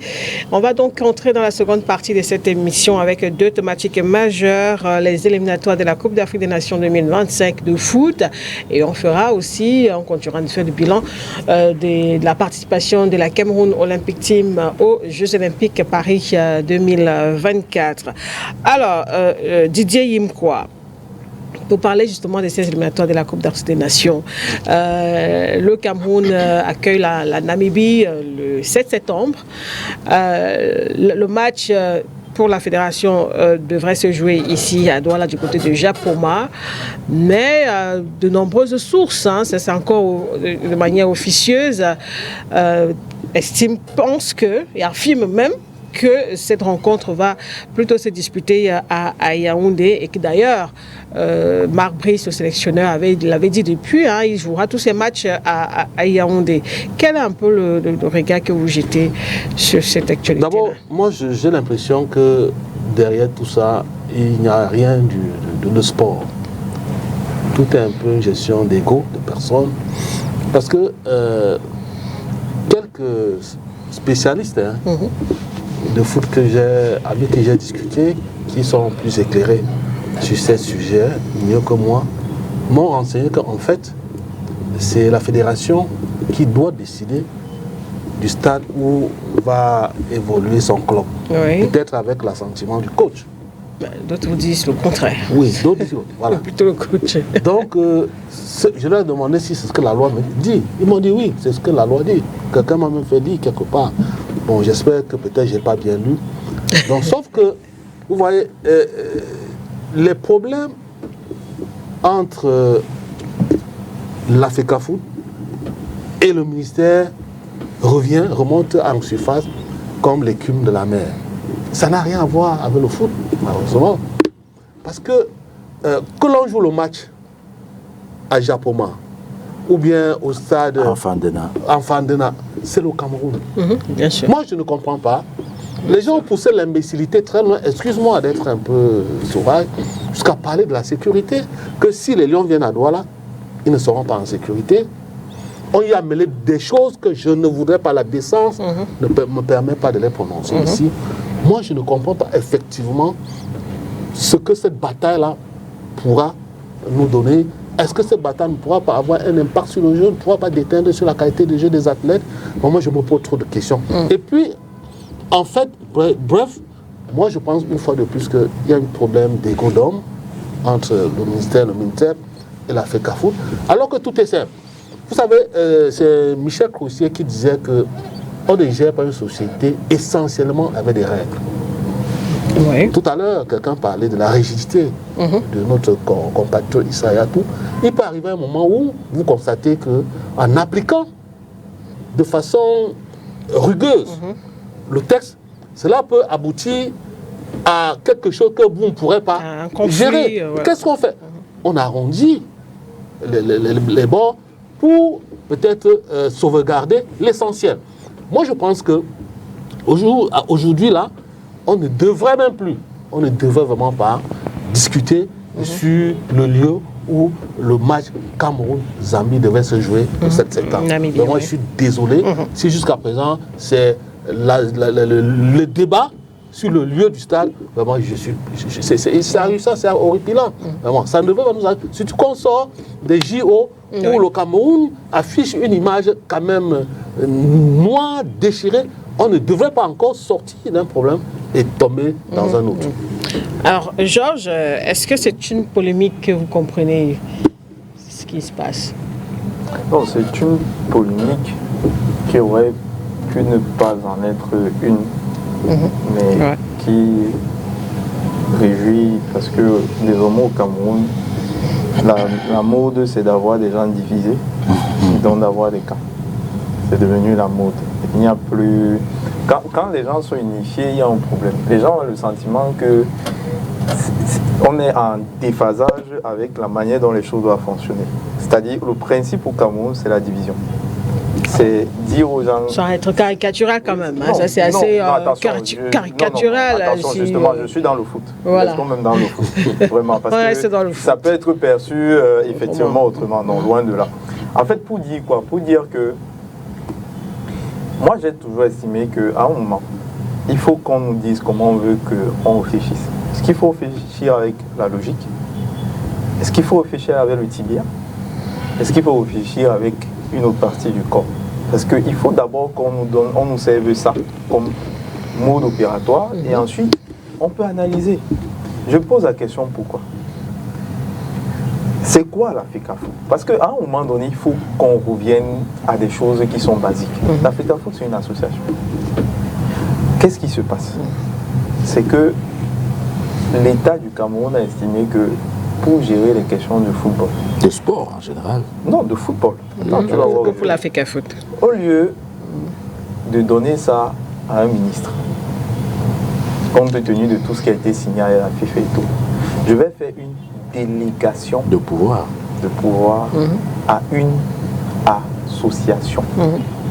Cela veut dire quoi? Cela veut dire que moi, je ne suis pas compétent pour gérer ça. Je délègue. D'où le principe de l'agrément. Les gens ont souvent évoqué, quand il y a eu le conflit la dernière fois, que non, on va retirer l'agrément. Et moi, tout ce que je fais, c'est que je suis en haut, je recadre au cas où, mais il y a dérive. Moi, je ne gère pas. Voilà la personne qui gère. Mais comment on va tu peux en même temps dire ça et en même temps faire le contraire. C'est pour ça que je demande, on doit réfléchir comment. Parce qu'en fait, si un coach de football décide de qui vient pour jouer, de comment on va jouer, c'est-à-dire la stratégie sur le terrain et tout, et veut même aussi déjà décider de celui qui sera portier ou agent de sécurité. Tu vois, le portail pour entrer à Japoma ou à Fandena. Je crois qu'à ce niveau-là, il faut aussi qu'on regarde dans son CV. Peut-être qu'à côté de tout ce qu'on nous a cité comme coach, il avait d'autres compétences, on ne nous a pas dit ça. On ne nous a pas dit ça. Parce que là, on est même à la télé. Les gens peuvent nous regarder à l'étranger et se dire que mais, les gens, si vous êtes encore à des débats des affaires de football des années, je ne comprends pas. Avant les indépendances. Comment une fédération peut annoncer qu'on joue à Douala? Et je rappelle, Douala, ce n'est pas une ville du Niger, c'est le Cameroun. On vous explique qu'un coach a dit que lui joue tous ses matchs. Donc lui, il avait même déjà dit qu'il va jouer tous ses matchs. Donc lui, et on dit que c'est la fédération qui doit discuter avec le coach. Mais on oublie que le coach, lui, il a déclaré ça. Lui, il n'a pas discuté. Donc lui, il a discuté avec personne. Si je mentis à ce qui est dit. Donc lui, il a discuté avec personne. Il allait dire que lui va jouer tous ses matchs à Yaoundé. Donc ça veut dire que lui, à lui tout seul, il est le coach, il est l'organisateur d'un match. Lui tout seul, hein, il est celui qui gère tout. Mais c'est le coach quand même. Non, il est coach. Tout le monde connaît la compétence d'un coach. Est-ce qu'au Cameroun, vous avez déjà vu un coach qui dit là où il joue? Attention à ne pas créer des précédents parce qu'on n'aime pas Didier. Et quelques années plus tard, ça devient même un autre problème que nous, on est allé créer. Dites-moi, quand vous vous souvenez, moi, vous êtes mon aîné dans la profession en ligue, vous vous souvenez d'un coach qui a déjà dit au Cameroun, là où lui va jouer tous ses matchs? Attention au précédent qu'on veut créer. Vraiment, c'est des choses comme ça, on en rit, mais quelques années plus tard, ça va nous rattraper. Il faut arrêter rapidement cette affaire. On va dire trop loin. On va trop loin. Douala, c'est le Cameroun. Ouais. Et que pour la préparation d'un match, il n'y a pas que la dimension technique qui concerne le coach, effectivement. Est-ce que la pelouse est en bon état et tout ça. Et même, le coach, ce n'est que ça. C'est-à-dire, est-ce que la pelouse est en bon état? Est-ce que les toilettes? Est-ce que... Et là, je crois que c'est le Niès qui est capable de dire à la fédération que non, sur cette problématique que le coach pose, il peut avoir un problème. Mais jusqu'à présent, ce n'est pas allé dans ce sens. Quand tu as retiré le volet technique dans l'organisation d'un match, il y a le volet marketing. Oui. Ça peut être un choix stratégique de faire jouer le match à Japoma. Il faut regarder au niveau de l'enceinte. Fandena, Japoma. Il y a un volet marketing. Il y a même le volet sécuritaire. Il y a d'autres volets autour. Et généralement, c'est parce qu'on est chez nous au Cameroun. On veut gérer ça. On dit que ça doit être géré conjointement État, donc c'est-à-dire le ministère des Sports et Fédération. Mais ailleurs, c'est la Fédération. C'est une question liée au football. C'est la Fédération qui gère sa chose. C'est pourquoi, quand l'organisateur, ce pourquoi on a ces éliminatoires, quand il arrive chez vous, pourquoi lui, il ne peut pas traiter avec le ministère? Pourquoi il ne peut pas traiter avec le coach? Il traite avec qui? La fédération. Et vous vous souvenez du problème qu'on a eu la dernière fois à Fandena? Je termine par là l'idée. La fédération a fait ses badges. Le ministère a fait ses badges. Les gens ont été bloqués. Les choses de ce pays. Les gens ont été bloqués à l'entrée du stade de Fandena avec des accréditations du ministère. Je ne voulais pas dire ça. Vous vous rendez compte de... Non, parce qu'il faut qu'on se rende compte. Et bloqué par qui? Vous aviez quelqu'un du stade, et j'avais même appris ce jour que même le directeur du stade, à un moment donné, à un certain endroit, il a été bloqué. Donc il faut qu'on fasse attention. Les gens à l'international, ils ne connaissent pas nos choses-là. Donc essayons, parce qu'on est encore loin du match. Enfin, loin. C'est le mois prochain. Hein, voilà, loin, on a encore le temps. C'est dans 2-3 semaines. On a encore le temps pour essayer de faire asseoir les gens. De se rattraper. Hein. Vraiment, de faire asseoir les gens. Et de ramener un peu les choses dans le sens de là où ça doit se passer. Nous n'allons pas montrer au monde quelque chose de pire que ce qu'on a vu dernièrement. Mais le sentiment que j'ai, malheureusement, c'est que les gens sont même prêts à aller faire ce qu'on n'a jamais vu. Ça, ce qu'ils ont fait la dernière fois. Ce n'est rien à côté de ce qu'ils sont capables de faire. Non, que chacun gère sa place. C'est la fédération qui dit là où on joue. Si on était dans un endroit où tout est bien géré, effectivement, il y aurait eu une discussion entre la fédération et le coach. Mais le coach, lui, il est déjà en infraction. Parce que lui, là, il a déclaré d'abord de manière unilatérale, tout seul, avant même que la fédération ne dise que lui va jouer tous ses matchs à Yaoundé. Donc nous, les Camerounais de Douala, nous, les Camerounais de Garoua, nous, les Camerounais de Bafoussam, les stades qu'on a construits partout. Donc nous, là, on va seulement prendre le transport selon M. Brice. Chaque fois, pour aller regarder le match à Yaoundé, quand même. Non. Il faut que les gens reviennent quand même un peu de rectitude. C'est peut-être ça la solution, telle qu'on voit, telle que les choses se profilent à l'horizon. On risque d'assister à un autre scénario aussi. Hein. Ben écoutez, n'entrerons dans le scénario que les acteurs qui veulent. Mais quand on regarde très bien comment ça devrait se passer, parce que je ne prétends pas être un spécialiste du football, mais dans le domaine du sport que je maîtrise, je n'ai jamais suivi qu'il y a conversation entre les instances fêtières africaines ou mondiales avec un coach.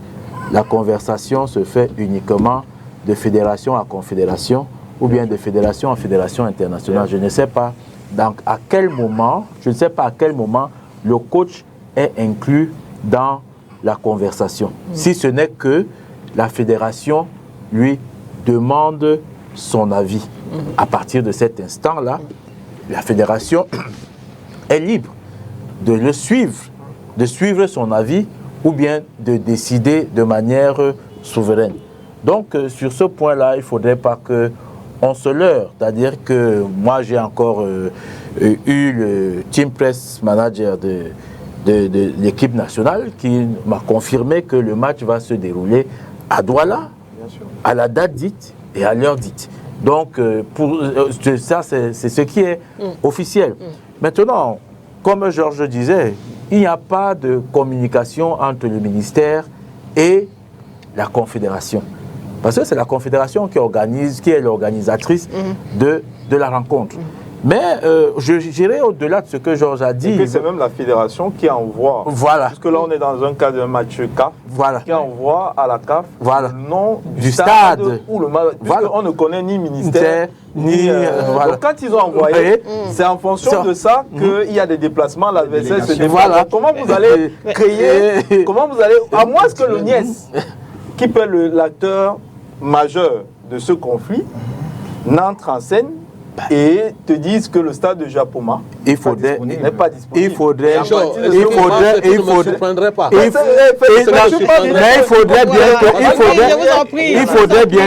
faudrait bien que parce que c'est les experts CAF, c'est les experts CAF, c'est la CAF qui a validé les stades.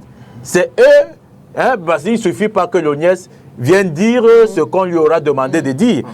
Il faudra qu'il y ait une contre-expertise pour effectivement établir que c'est comme ça que ça va se passer. Mais au-delà de ce que Georges a dit, Makeda, il faudrait savoir que depuis il y a 2 ans, depuis le renouvellement, le processus de renouvellement des exécutifs fédéraux au sein des exécutifs nationaux au sein des fédérations, il y a cette volonté manifeste du ministère des Sports à vouloir caporaliser les fédérations et surtout les équipes nationales. C'est une tendance qui s'observe depuis longtemps. Vous allez observer que les fédérations dont les équipes nationales devaient participer à des compétitions internationales ont été soit mises sous normalisation, soit ont subi des coups d'État dans leur processus électoral. Le ministère reste dans la tutelle quand même. Non, la tutelle. Il y aura une émission sur le la notion de tutelle, ce n'est pas la hiérarchie. C'est pas ça le débat. La tutelle, ce n'est pas la hiérarchie. Donc, je sors de là, mais je voudrais quand même expliquer que cette attitude, parce que en fait, ne nous voilons pas le visage. Monsieur Brice fait les récitations et les dictées préparées par le MINSEP. C'est-à-dire que s'il a pu dire ce qu'il a raconté là, on le lui a fait dire. Et je suis en train d'expliquer que tout ça rentre dans un contexte où le ministère des Sports veut contrôler l'ensemble du mouvement sportif. C'est la tutelle. Notamment, non, il n'a pas. C'est la tutelle. La tutelle, il y a eu. Georges l'a dit. La tutelle. Je comprends pas. Je pense qu'on a un souci aussi de perception. L'État. C'est pas ça le débat. Non, c'est pas ça le débat. Cette précision parce que beaucoup de gens et puis on va parler des JO rapidement. Font cette confusion. Le principe, c'est que l'État régule, mais l'État n'agit pas comme acteur. Dans aucun pays au monde, quand l'État commence à agir comme acteur, il commence à se poser de manière légitime un problème. L'État régule, mais il n'agit pas. Je crois que c'est là ça craint. Le souci ici, c'est que quand même, c'est difficile de faire croire à un Camerounais. Quand on se souvient de ce qui s'est passé dernièrement avant le match Cameroun-Cap-Vert, que l'État est dans une posture de... que le ministère des Sports et de l'Éducation physique est dans une posture de régulateur. Voilà. C'est là le problème. Parce que s'il est dans la posture de régulateur, il n'y a aucun souci. Mais le problème, c'est qu'il ne faut pas... Parce que dès qu'il outrepasse ses compétences, là, le conflit naît. Et c'est pour ça qu'on a un conflit depuis. On a un conflit parce que tu dois réguler. Quand tu nommes le coach, j'ai appris que bientôt, là, ils sont en train de chercher sur un équipementier. Tu vois, donc, la fédération a dit qu'elle mettait fin à son contrat. Oui, mais est-ce dans le ministère de trouver... Là, ça reste encore officieux. Ça reste encore dans les couloirs. Donc, on n'a pas de preuves. Tu parles du principe que Brice, par exemple, autant tu peux comprendre le discours du ministère quand ils disent par rapport à son prédécesseur, il y a eu ci, il y a eu ça, il y a ceci, on voulait autre chose, on a choisi Brice.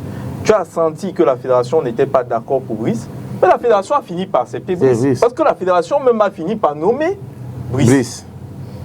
Qui était déjà nommé. Oui, c'est ce que je dis. C'est-à-dire que la fédération a fini par accepter Brice. Sauf que tu dises que convention, que tu dises test 2, il n'y a nulle part où, de commun accord avec la fédération, tu nommes les adjoints. On ne va pas refaire ce débat. Non, on ne va pas refaire. C'est pour dire que non, ce débat va revenir parce que d'ici peu de temps, malheureusement, même si on veut fuir ça, ça revient. Puisque, mais Didier, on n'est pas des fous. On imagine bien que quand ça commence à comme ça au niveau du stade, ils sont simplement en train de nous avertir que, attention, nos affaires de deux staffs. mais parce que toi tu dis qu'on ne va pas revenir dessus, c'est pas nous. Officiellement, le ministère ne s'est pas encore prononcé. Même les agents de la CAF sont dans les réseaux sociaux. Sur quoi? La CAF est des représentants. Ils se sont prononcés sur Japoma ou Yaoundé. Oui, mais il y a une préparation de l'opinion. Évidemment, on sait très bien. On verra bien ce qui va se passer aux réunions, parce qu'il y a toujours les réunions préparatoires. Pour terminer, je vous arrête, Didier. Pour terminer, Jérôme Bango, sur cette question, est-ce qu'on peut peut-être craindre, c'est même ça le plus important, que cet environnement-là puisse avoir un impact négatif au niveau des résultats, parce que là on commence quand même la campagne pour la prochaine Coupe d'Afrique des Nations, ou alors on peut se retrouver encore dans le même scénario qu'on a vu récemment, où malgré les tensions, les Lions ont fait leur job. Oui, Lydie, il faut tout simplement rappeler ici que ça devient très difficile et puis l'attente devient aussi très longue. Les compagnies sont déjà deviennent plus pas du tout, mais il faudra simplement que les uns et les autres sachent les responsabilités de X et de Y. C'est un match qu'organise la CAF. Et quand la CAF arrive dans un pays, elle s'appuie sur la fédération. Et c'est la fédération qui décide et qui oriente la CAF du lieu et de certains choix. C'est-à-dire que les infrastructures et autres, c'est en fonction de ce que la fédération a choisi que dans cette ville, la CAF envoie les arbitres, les délégués du match et autres. Ça ne peut pas être en conflit. C'est-à-dire la fédération ne peut pas choisir, par exemple, Douala et qu'une tierce personne autre choisit peut-être Yaoundé. Non. Qui est cette tierce personne? Et il ne revient pas du ressort de l'entraîneur de définir où est d'arriver le match. L'entraîneur n'est que là pour mettre un certain nombre de dispositions tactiques pour l'intérêt des footballeurs qu'il convoque. Et il doit s'appuyer, il doit avoir une oreille sur sa tutelle. La tutelle de l'entraîneur, c'est la Fédé. Et non Brice, je ne suis pas sûr que dans la tête de Brice, c'est bien clair comme tu le dis, que sa tutelle, c'est la fédération. Moi, j'ai l'impression que sa tutelle ailleurs. Il ne voit pas les choses comme toi. Sauf qu'ici, l'erreur, quel est le problème? Le problème au niveau de son contrat, c'est qu'on l'a fait comprendre que c'est nous, le ministère et autres, qui avions le devant. Et voilà, la fédération n'est que seconde. Voilà, c'est ça qui cloche un tout petit peu dans cette affaire. Mais je crois que jusqu'ici, la fédération, de par son président, n'a pas été rigide. Ok. Sauf que là, tu le présentes comme un saint. Excuse-moi, mais moi, j'ai pas l'impression que dans ses attitudes, il veut se présenter comme un saint. Oui, mais parce que quand il y a un conflit, quand il décide la dictée préparée, quand il y a un conflit entre deux entités, donc, toi, on peut vite savoir si tu es neutre ou pas. Oui. C'est-à-dire, si tu veux fonctionner comme quelqu'un de neutre, on va le savoir. Les joueurs, par exemple, par rapport à ce qui s'est passé dernièrement, quelqu'un peut accuser les joueurs d'avoir choisi un camp. Non, on a bien vu que leur camp, c'était l'équipe nationale du Cameroun. Ils l'ont montré clairement. Mais malheureusement, moi, ce qui m'embête chez lui, c'est que, quelque part, il ne donne pas l'impression de ne pas vouloir foutre un peu de bordel. Un peu de déclarations ainsi, des petites déclarations qui... Mettre le feu. Tu sais très bien dans quoi est-ce que tu es. Tu n'as pas besoin et puis après venir dire devant les caméras, mais travailler dans ces conditions-là, c'est compliqué. Derrière, tu te moques de, je ne sais pas, tu joues au pompier. D'accord, je vais terminer. Donc, je disais tantôt que chacun doit connaître son rôle. C'est-à-dire que l'entraîneur, quelles sont ses missions, et puis les autres. Donc, à grand jamais, l'État qui a le droit de contrôle, qui a le droit de regard, qui a le droit d'autres de venir s'ingérer malgré la convention, malgré autres. C'est-à-dire que, comme je le disais tantôt, la CAF qui organise ce match s'appuie sur la fédération. Et aucune autre tierce personne ne sera là pour venir contrarier la fédération sous prétexte non. Quelqu'un l'a si bien dit, peut-être que le Niège. Mais le Niège ici, sachant la franque qu'elle a avec les dirigeants de la fédération, aussi peut jouer un jeu en faveur de la partie adverse, c'est-à-dire de l'autre partie, contrairement à la Fédé. Parce qu'il faut simplement dire que on peut dire simplement que le sol du Japoma, comme les Algériens disaient, il y a assez de trous, et il n'y a pas la ventilation, il n'y a pas d'électrification. Et autre chose. Mais Douala, il pleut actuellement aussi à Douala. Est-ce que il pleut? On ne peut pas que dire avec la même intensité. On ne peut pas dire particulièrement qu'il pleut seulement à Douala. Il pleut à Bafoussam, il pleut à Karoua, il pleut à Yaoundé. On ne peut pas dire en fonction de la journée. Donc, tel que Mabis a dit, ce match va se jouer à Yaoundé. Donc, je crois, oui. Ces gens-là ne sont pas prêts à reculer. Mais je crois que pour le moment, on est en train de tout faire pour mettre le président de la Fédération camerounaise dans une mauvaise posture. Mais il faudra comprendre que dans sa légitimité, il a le droit de recevoir les dirigeants de la CAF et de les orienter. Et Georges venait de le dire. Qui doit donner les accréditations aux médias? C'est pas le ministère. Même pas aux médias, aux officiels. Voilà, aux officiels, etc. Donc, vraiment, je crois que l'entraîneur Mabrice se doit que la CAF joue aussi Fangé. Oui, mais tout à l'heure, quand même, Georges disait qu'il fallait, on a encore un peu le temps pour essayer on a encore un peu de temps d'éviter un autre conflit. Voilà, c'est le monde nous regarde quand même. Le problème à Kedah, c'est que du côté de la Suède et de la Russie qui voient de temps en temps l'émission et puis après c'est... Le problème est que avec ce qui s'est passé dernièrement, je ne vois pas la fédération. Je ne vois pas la fédération en train de faire la moindre concession au ministère parce que bon, ils ont cru, la fédération a cru la fois dernière qu'ils pouvaient parvenir à un gentleman agreement, mais il s'est rendu compte que le ministère avait un agenda, caché. Voilà. Donc on va voir évidemment ce qui va se passer avant septembre. On attend au moins la publication quand même, hein, la liste des joueurs qui seront convoqués pour préparer cette Je te rappelle, la dernière fois, on a juste une liste de présélectionnés. Parce que quand ça a commencé à être compliqué, finalement, il n'y a même plus la liste des sélectionnés. On est resté avec lui. Et puis, la problématique aussi au niveau des staffs. Non, même pas qu'au niveau des staffs, Lydie. Au niveau des joueurs. Parce que souviens-toi, la dernière fois, tu as eu le communiqué de la fédération qui rappelait aux joueurs, selon les tests de la FIFA, parce que les joueurs étaient au Hilton. Et ils étaient en train de décliner leurs responsabilités. Et la chance qu'on a eue, c'est que les joueurs n'étaient plus en club. On approchait des congés, sauf que là, le contexte est différent. Les joueurs seront à la disposition des clubs. Donc, si tu te retrouves quelque part où la fédération n'est pas censée, tu vas expliquer. C'est une demande d'explication. Où est-ce que tu te situes au moment où toi tu dis que... Parce que tu peux être au Cameroun. Là aussi, c'est mettre à mal les footballeurs. Mais il faudrait bien que les gens prennent les responsabilités. Arrangeons tout avant que la fin ne devienne... Parce que là, ça va être beaucoup plus compliqué que la dernière fois. Le Cameroun a ce genre de staff. Où il y a l'entraîneur principal des gardiens et l'entraîneur adjoint des gardiens. C'est-à-dire que 2 entraîneurs pour 3 joueurs. C'est vraiment terrible. On ne peut pas mettre 2 entraîneurs, l'entraîneur des gardiens et un adjoint pour 3 gardiens simplement. Quel est ce budget? Certains vont vous dire qu'il y a eu des résultats malgré ces conflits-là. Il y a eu une victoire, il y a eu un match nul. Donc, on va voir. Que chacun joue son rôle. On laisse la fédération jouer son rôle, que le ministère joue son rôle, que le coach reste coach. Il arrête un peu avec, voilà, il reste coach. Et on va espérer que les choses vont aller. Mais si les gens ne veulent pas jouer franc jeu, je suis désolé. Je vois déjà venir le spectre d'une autre image très compliquée pour nous.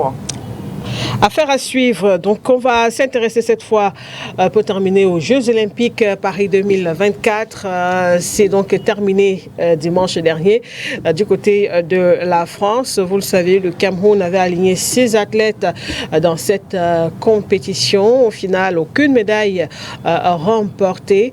Quel est le bilan qu'on peut faire de la participation de la Cameroun Olympic Team dans ces Jeux Olympiques? Nous avons posé la question notamment au secrétaire général de la Fédération camerounaise de l'athlétisme, Charles Côté, depuis Paris. Il va répondre notamment sur la participation des 2 athlètes camerounais, Emmanuel Essémé et Linda Ngounou, dans ces Jeux. On l'écoute. Donc, parlant globalement de la team Cameroun, je dirais qu'il faut déjà louer la bravoure de nos athlètes parce qu'ils sont qualifiés. Il faut faire cette différence-là parce que l'opinion ne comprend pas que c'est déjà une première étape très forte que de pouvoir se qualifier. Et étant donné que le mode de classement, le mode de qualification est devenu très difficile de nos jours. Donc, il faut déjà tirer le chapeau à ces athlètes-là. Et maintenant, parlons du bilan de la compétition. Je dirais que il est mitigé parfois, mais il faut retenir plutôt que c'est un bilan encourageant. Encourageant pourquoi je suis de ces dirigeants sportifs qui pensent toujours qu'il faut regarder là où on part. Et il faut toujours voir l'évolution de ces sportifs. Donc, il faut toujours se projeter vers un objectif. Et je pense que l'objectif de tout un chacun, c'est déjà de faire mieux que lors de la précédente édition. Et parlant de l'athlétisme, je dirais que nous avons atteint notre objectif moyennement, parce que nous sommes fixés un objectif qui était un peu plus fort que celui de faire mieux que lors de la prochaine édition. Donc, et je prendrai dans le cas de Manuel Essémé, qui, ma foi, part des quarts de finale lors des derniers Jeux pour les demi-finales. Mais nous étions fixés un objectif de la finale. Pourquoi? Parce que à mi-parcours de la période de préparation, il nous a donné l'opportunité de rêver pour une place en finale. Déjà, il fait une finale au Mondial en salle et il gagne 2 Diamond League. Donc, l'appétit venant en mangeant, donc on s'est dit pourquoi pas qu'il parte de l'étape des quarts de finale à Tokyo pour faire non seulement les demi-finales à Paris, mais plutôt la finale. Bon, il s'arrête malheureusement en demi-finale, mais lorsqu'on voit le temps qu'il réalise, on comprend qu'il est flatteur. Donc, globalement, partir donc de la 15e place avant les Jeux pour se retrouver à la 10e place, je dirais que c'est un motif, il y a un motif de satisfaction et que l'objectif que nous sommes fixés pour aller chercher une place sur le podium en 2028 reste et demeure une réalité. Maintenant, parlant d'Angolo Linda, elle a rempli son contrat. L'objectif était de passer un tour. Alors, elle a passé le tour parce que elle s'est retrouvée autant pour moi dans la phase de rattrapage. Et la phase de rattrapage lui a permis donc déjà de pulvériser encore le record du Cameroun puisqu'elle avait déjà fait lors des séries. Donc, c'est ça que je dirais donc globalement pour nous, quand bien même nous ne sommes pas totalement satisfaits parce qu'on aurait pu faire mieux lorsqu'on regarde les performances de Linda, elle sera en demi-finale. Donc, lorsqu'on voit les autres séries, donc elle est tombée sur une mauvaise série lors des repêchages. Et Emmanuel aurait pu passer la phase de demi-finale pour se retrouver en finale. Mais globalement, nous sommes satisfaits et nous pensons que nos athlètes sont effectivement sur ce chemin-là qui va les amener à aller tutoyer les autres et espérer, si toutes les conditions sont bonnes, pour une place dans le trio des médaillés à Los Angeles. Et maintenant, parlant des autres disciplines, là également, pour Sarah Anfo, ça s'est vu. Donc, elle a passé un tour. Donc elle a passé brillamment un tour. Et donc, je pense que là, il faut louer ce résultat-là. C'était Charles Kokoté, le secrétaire général de la Fédération camerounaise d'athlétisme depuis Paris, pour faire le bilan de la participation des athlètes dans ces Jeux Olympiques. Jérôme Bango, vous l'avez écouté, même si les athlètes n'ont pas pu décrocher une médaille dans ces Jeux Olympiques, l'objectif fixé par la Fédération a été atteint, d'où le fait qu'il estime qu'eux, à la fédération, ils sont globalement satisfaits. Oui, s'ils sont satisfaits à la fédération, nous, le public, on ne peut pas dire aussi au même titre que nous sommes satisfaits. Il faut tout simplement rappeler qu'il y a eu un tout petit peu un manque de préparation parce qu'on aurait dû compter bien sur le 100 mètres. Avec Emmanuel Essémé. Oui, qui était vraiment l'athlète le plus attendu, mieux que les autres, parce que voyant un tout petit peu ces derniers temps, c'est ce qu'il avait proposé au niveau des compétitions. On s'attendait qu'il, au moins, Obama en finale. Mais c'est vrai qu'il a pu pulvériser le record du Cameroun. Mais au niveau de la fédération, oui, c'est bien. Mais au niveau du public, on avait attendu plus. Parlant des autres athlètes, les nageurs, et la lutteuse et autres. La judokate. La judokate, je voudrais dire. Sophie là. Donc, pas grand-chose. Mais on sait, Sophie, elle qui au premier tour était en face de la championne du monde. Championne olympique donc, en titre. La championne olympique, donc c'était pas facile pour elle. On a vu les jeunes nageuses qui se sont battues comme elles pouvaient. Mais il faudra tout simplement dire qu'il faut projeter l'avenir. Pour projeter l'avenir, il faudra penser autrement, il faudra mettre les moyens au niveau des athlètes. Et puis, le travail long, quand on constate que le Botswana, qui a pulvérisé le record des 400 mètres, on se dit quand même c'est possible, ça pourrait être possible pour le Cameroun. Le Cameroun étant ce pays qui a assez de matière grise, parce que lorsqu'on regarde à l'extérieur, on a vu beaucoup de Camerounais avec double nationalité qui ont gravé les médailles. Donc, c'est possible si on travaille, si on met les moyens et si on projette le lendemain, ce serait possible. Mais si à chaque fois on va et qu'on ne prend pas de titre et qu'on dit qu'on est satisfait, parce qu'au niveau national, si on était, si par exemple, 100 mètres était à 10 secondes et qu'il va dans les compétitions internationales, il fait 9 secondes, on veut une médaille. On veut une médaille au même titre que les autres. Donc, on ne peut pas dire que pour nous, le public, pour nous, les supporters, que nous avons été satisfaits.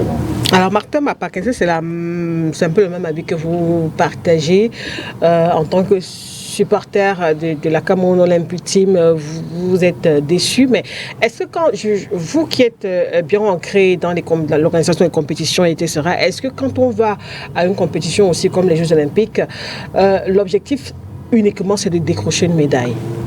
Écoutez, vous savez, le haut niveau a ses réalités et les Jeux Olympiques, c'est le très haut niveau. Oui. C'est le très haut niveau. Moi, je pense que il faudrait qu'on reste réaliste. Et pour ma part, moi, le grand examen commence au niveau de la participation, le nombre d'athlètes camerounais qui sont qualifiés pour les Jeux Olympiques. Parce que c'est là notre terrain de chasse. Parce que quand on va avec une portion congrue d'athlètes, cela veut dire qu'au niveau africain, nous sommes en train de reculer par rapport aux autres pays africains.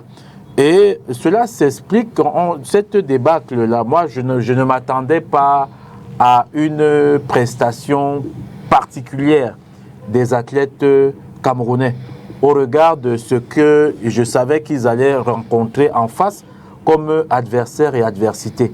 Donc, si les records personnels qui ont été battus, c'est une bonne chose. Mais cette débâcle-là, il faut la mettre sur un plan systémique. Il faut la mettre sur un plan systémique parce que c'est l'une des missions premières du Comité national olympique, c'est de détecter les athlètes de haut niveau et de les mettre dans des conditions de préparation des compétitions de haut niveau, comme il se doit. Alors, quand on part de la dernière Olympiade à celle-ci, combien d'athlètes ont été pris en charge par le Comité national olympique? Combien d'athlètes ont bénéficié des bourses pour se préparer? Combien d'athlètes ont reçu un encadrement idoine de la part du Comité national olympique? Parce que ici, le Comité national olympique abandonne ce travail aux fédérations, mais c'est le même Comité olympique qui se permet encore de foutre le bordel dans les fédérations. Donc, il faut qu'à un moment donné, qu'on sache ce qu'on veut, c'est-à-dire que si on veut que le mouvement sportif du Cameroun rayonne à l'international, il faut qu'on se donne les moyens. Et comme Georges le disait, ce n'est pas seulement au football, il faudrait que chaque acteur reste à sa place et fasse la mission qui est la sienne. Parce que la matière première du Comité national olympique, c'est l'athlète. C'est l'athlète. Il n'a pas. Son travail, c'est prendre l'athlète, détecter l'athlète qui travaille, qui est au sein d'une fédération, voir son potentiel et puis l'aider à améliorer son potentiel pour pouvoir braver les compétitions internationales. Donc, tant que ce travail de base n'est pas effectué par l'organisme, l'institution qui en a la charge, ne nous étonnons pas qu'en 2028, nous soyons à 2 athlètes. On n'est pas encore à ce niveau. C'est vrai qu'il nous reste à peine quelques minutes dans cette émission. Georges, on a regardé ces Jeux Olympiques, beaucoup d'attentes aussi concernant particulièrement Emmanuel Essémé qui était présenté comme une chance pour le Cameroun. Au finish, vous êtes un peu aussi déçu?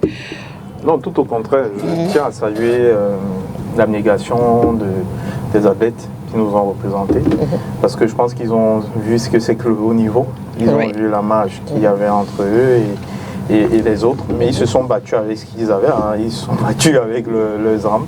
Donc la première chose, moi je voudrais d'abord avoir une pensée à l'endroit de ces athlètes qui ont décidé de se battre comme ils peuvent pour essayer de faire quelque chose pour notre pays.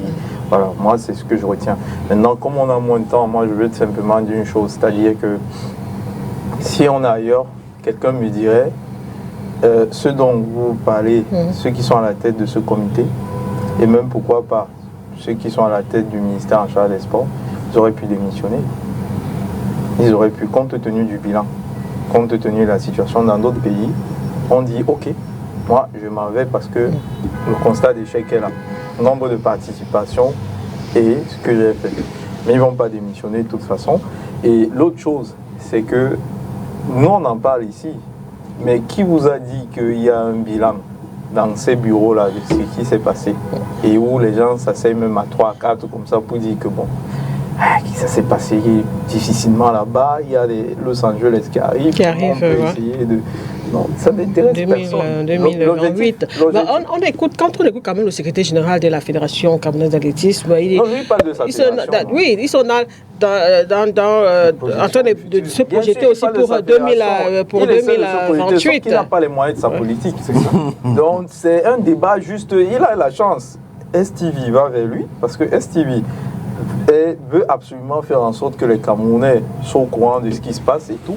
Et il dit ce qu'il peut dire. Mais nous tous, nous savons qu'en termes de bourse, sur le plan financier, il n'a rien. On sait où ça se joue. Et on sait que de manière stratégique, c'est là-bas que les lignes peuvent bouger pour que lui et les athlètes qui sont au sein de sa fédération fasse quelque chose. Sinon, ça ne reste que du dilatoire. Et lui-même, il le sait. Ce n'est pas insultant que de le dire. Nous tous, on sait comment ça fonctionne. Donc, on sait très bien que les deux endroits où, stratégiquement, ça peut se jouer, c'est le ministère des Sports et de l'Éducation physique et le Comité national olympique. Tout simplement. Tout simplement, c'est là où ça se joue. Donc les vraies questions qu'il faut poser aux gens. Mais qu'est-ce que vous répondez? Parce que la dernière fois aussi, par rapport à cette question, l'ancien président de cette fédération, Ange Sama, disait, par exemple, la fédération a un budget. Est-ce que la fédération ne pourrait pas aussi essayer de voir dans son budget comment préparer ses athlètes pour une compétition aussi importante comme les Jeux Olympiques? Pour que la fédération ait un budget, il faut que la fédération ait du financement. Et le financement, si tu retires les subventions, tout ce qui est étatique, le financement dépend de la situation économique du pays, sa viabilité. Et donc, votre capacité à tirer de l'argent à travers les entreprises.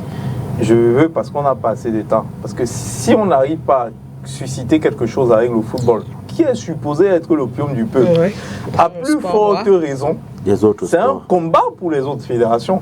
Mais un combat, j'ai pas envie d'y perdu d'avance, mais c'est comme si on te demandait d'aller faire quelque chose de presque impossible. Parce que je continue de dire que si le football, qui nous parle à tous, d'abord, pour réussir à tirer les gens là-bas qui vont mettre l'argent, c'est tout un débat. à plus forte raison ces fédérations. Donc moi, je veux bien croire à M. Sama, qui lui était à la fédération. J'espère qu'à son époque, il réussissait à générer autant de budget pour pouvoir mettre en place ces stratégies-là. Peut-être. Mais il y a des histoires.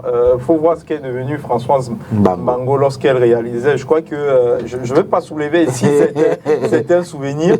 Mais la vérité, elle est là. C'est que stratégiquement, pour le moment, c'est l'État, c'est le ministère de l'Esprit et de l'Éducation physique, le Comité national olympique. Voilà. Stratégiquement, c'est là-bas que ça se joue. Si on veut aujourd'hui que les lignes bougent, c'est dans ces endroits-là que les lignes doivent bouger. Alors que peuvent faire les fédérations, que peuvent faire les fédérations Didier, quand on sait que Los Angeles, c'est les prochains Jeux, c'est dans 4 ans. D'abord, Makeda, je suis doublement déçu parce que celui qui est à la tête du ministère du Sport, c'est quand même le professeur Moulay Kambi. Vous avez son CV. Si je m'arrête seulement comme directeur de l'Institut de Relations Internationales du Cameroun, c'est la personne la mieux placée pour comprendre aujourd'hui ce que c'est que le sport. En termes de soft power, de nation branding, le sport aujourd'hui a dépassé son enjeu de sport. C'est pour cela que Paul Biya l'a envoyé là-bas. Qui cesse dans son discours, de prononcer à chaque fois le président de la République et sa charmante épouse. Tous les Camerounais savent que Chantal Biya est charmante. On l'attend ailleurs. Le mouvement sportif aujourd'hui est grabataire, est presque dans un affaissement terrible. C'est son échec personnel. Dans toutes les fédérations. C'est son échec personnel. C'est un brillant intellectuel. J'aime le lire, j'aime ses beaux discours. Mais ce n'est pas là qu'on l'attend, c'est dans l'action. C'est lui qui doit impulser. Non, vous aurez souhaité quoi? Qu'il fasse quoi? Quand je regarde faire, si je fais une analyse, je ne sais pas comment, je comprends que rien n'a été fait. J'ai dit à l'entame de cette émission qu'on ne prépare pas les résultats dans les Alléluia et les prières Maria, Jésus-Christ. On travaille. On travaille d'abord en faisant asseoir. Oui, j'ai dit, ce n'est pas l'essentiel. Il faut d'abord travailler, il faut l'organisation. Et on assoit une organisation autour des présidents icônes. Vous ne pourrez pas organiser les championnats africains d'athlétisme au Cameroun sans Françoise Bango, qui était la consultante des JO à RFI. Vous ne pouvez pas ignorer une femme qui a 9 fois gagné la sanction du Mont Cameroun. C'est impossible.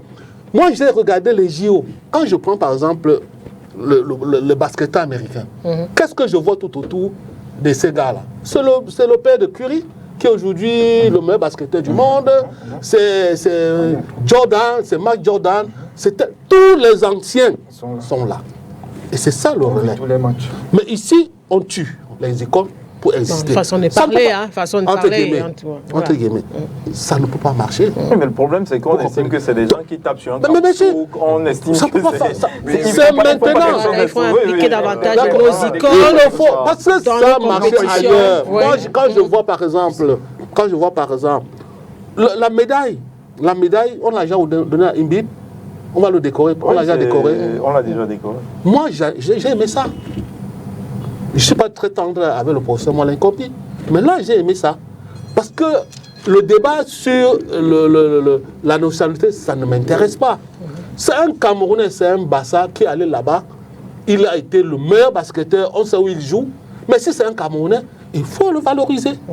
Parce qu'on ne peut pas imaginer l'impact d'un Mbib au Cameroun. Mais celui grâce à qui la NBA a drafté, on ne le connaît pas. Que devient aujourd'hui, comment on l'appelle là, Mouté. Il est où? Nous avons par exemple Yannick Noah. On a plus vu aux ouvertures des Géo que même notre délégation. 6 athlètes, 30 accompagnateurs. Mais qu'est-ce qu'on fait de Yannick Noah? Comment on l'utilise? Il ne faudrait pas attendre quand ils ne seront pas là pour dire qu'il était grand, parce qu'il était grand, il a gagné Roland Garros, il a été capitaine de l'équipe nationale de tennis. C'est maintenant qu'il faut le traire, qu'il faut les utiliser. Donc il faut déjà un programme pour les Jeux Olympiques de 2028 à Los Angeles. Il faut déjà mettre sur pied toute une équipe, des anciens. C'est pas l'engageur, il y a des batailles dans pratiquement toutes les fédérations. Lorsqu'on sort de là, au lieu de travailler maintenant, on nous amène un gars comme Abris pour nous distraire. Moi, j'ai mal pour le professeur Molekombi. J'ai mal pour le professeur Molekombi. Tokyo, on n'a rien eu. Il était là. L'autre jour à Paris, on n'a rien eu. Il était là. Et il n'a qu'occupé des ministères qui devaient projeter l'image du Cameroun. Il sort de la culture en laissant des casseroles. Il vient encore au sport. Je ne sais pas comment il va sortir. Vraiment, s'il est vraiment... C'est pas le procès du ministère. Non, c'est lui. C'est parce qu'on l'aime. C'est parce qu'on le respecte. Et parce qu'il a la carrure. Et parce qu'il a ce qu'il faut. C'est quand même professeur agrégé de relations internationales. Vous insistez, on ne peut pas attendre sur le fait qu'il faut un programme. Il faut un programme dès maintenant, avec des acteurs, les icônes. Et puis essayer d'arranger cette histoire, ces bisbilles autour du football. On n'en a pas besoin. Sinon, la troisième Bérésina, ce sera à Los Angeles. Donc, ce sera, on est en fin d'émission, ce sera tout pour cette émission ce soir. Merci Georges, Jérôme, Martin et puis évidemment Didier Yimkwa. Merci à Adonis Yamen qui était à la réalisation. Amis sportifs, merci à vous. Au revoir et à très vite sur Spectrum Télévision.